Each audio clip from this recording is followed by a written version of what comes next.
मैं इन्हें चित्र मारा कि तू याद रखेगा, समझ लगी है ना। मैं छोटा भरा है, छोटा भरा बन के रहा। आपकी तरफ आगे किसी ने गाली दी है या कोई ऐसी बात की है तो मैं आपसे दिल से माजरत करता हूँ। मेरा ये मकसद नहीं था। आप लोग मेरे बड़े हैं, बड़े भाइयों की जगह। मैं कुछ बोलूं? तो मैं वैसे भी नर्म दिल का आदमी हूँ, इनोसेंट हूँ। मुझे ये नहीं आता सब कुछ करना, मतलब कि मैं सिंपल सा आदमी हूँ। जाने मन ठीक है? जाने बाहर दिल का गिराज। माजूद करता हूँ। जैसा कि आपने सुना, ओन शेख ने रजब भट्ट से माफ़ी मांग ली है। नाजरीन, पिछले कुछ दिनों से रजब भट्ट और उसके साले ओन शेख के दरमियान एक कंट्रोवर्सी चल रही थी। ओन शेख ने अपनी बहन ईमान का साथ देते हुए टिकटॉक लाइव पर कह दिया, जब लोगों के पास फेम आ जाता है तो लोग हवस के पुजारी बन जाते हैं, और इधर भी कुछ ऐसा ही हुआ है। इसके अलावा ओन ने कहा था कि मेरी बहन रजब भट्ट के साथ खुश नहीं है, वो मेंटली डिस्टर्ब हो चुकी है जब से उसकी शादी हुई है। लेकिन जब रजब भट्ट ने ये बात सुनी तो रजब भट्ट गुस्से से पागल हो गया और रजब भट्ट ने अपने ही साले को धमकियां देनी शुरू कर दी। रजब भट्ट ने क्या धमकियां दी, आप खुद सुन लें। मैं इन्हें चित्र मारा कि तू याद रखेगा, समझ लगी है ना। मैं छोटा भरा है, छोटा भरा बन के रहा। मैं तुम्हें हमेशा छोटा भरा किया है, रिस्पेक्ट देती तेनों। लास्ट टाइम समझाया था प्यार से इंस्टाग्राम ग्रुप में, आपको नहीं समझ में आया, इसलिए मैंने आपको आपकी जुबान में जवाब इस आप तक पहुंच जाएगा। ठीक है? कितनी की पाबंदियां ईमान के ऊपर है, एवरीवन नोज, ईमान नोज बेटर। ठीक है?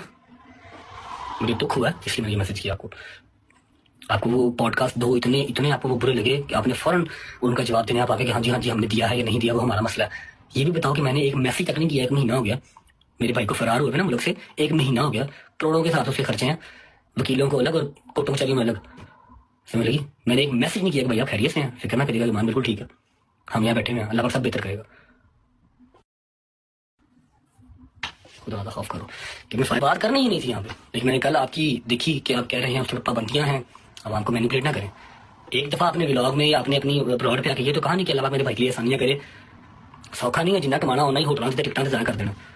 This is not easy. समझ लगी?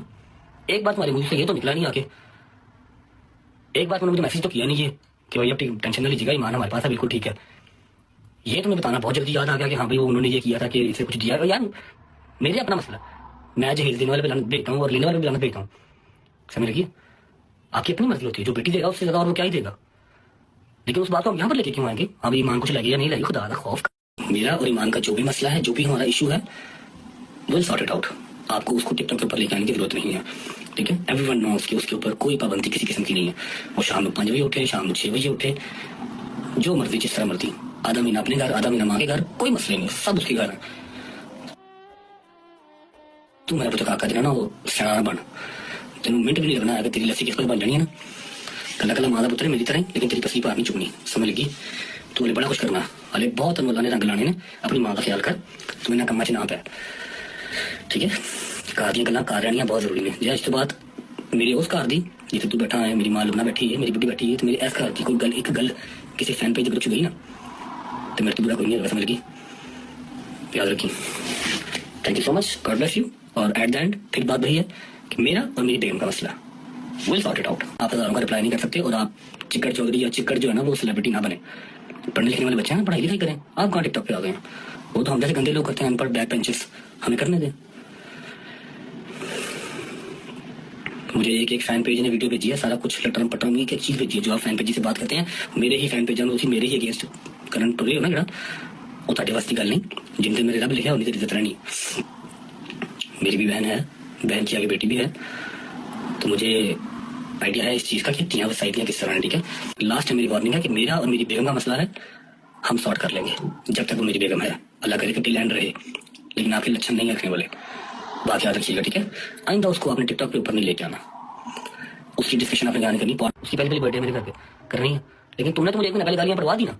हॉस्पिटल लेके जा रहे हो तो उसको वहाँ पर पिक्चर लगाने का क्या तुक बनता है? बता रहे हो लोगों को कि जी भाई मेरा जो है वो फरार है, पर्चे हो रहा है उसके ऊपर, मैं बहन को ले लेके फिर रहा हूँ, तो एवरी सिंगल पर्ची के पैसे मैं भेज रहा हूँ, तेरे पर कोई शायद नहीं जाती। तो ईमान की कॉल तो ड्राइवर टक आता दरवाजे से आंदा, ईमान जो मर्जी कॉल करे, जेडे मर्जी ड्राइवर ने कॉल करे, जेडे मर्जी मुलाजम फोन करे, वो दरवाजे से आंदा, हॉस्पिटल लेके जाता, कार छड़ के जाता है, जहाँ भाभी आपने जाना है, अपने घर जाना है, माँ की तरफ जाना है, आपको ड्रॉप करके आते हैं। नाजरीन, आप कमेंट बॉक्स में बताएं, क्या रजब भट्ट को ऐसा करना चाहिए था, जबकि रजब भट्ट को अपनी बीवी और उसकी पूरी फैमिली से माफी मांगनी चाहिए थी। दोस्तों, आप क्या राय रखते हैं इस वीडियो के बारे में, हमें कमेंट बॉक्स में बताएं। मिलते हैं अगली वीडियो में, तब तक के लिए अल्लाह हाफिज।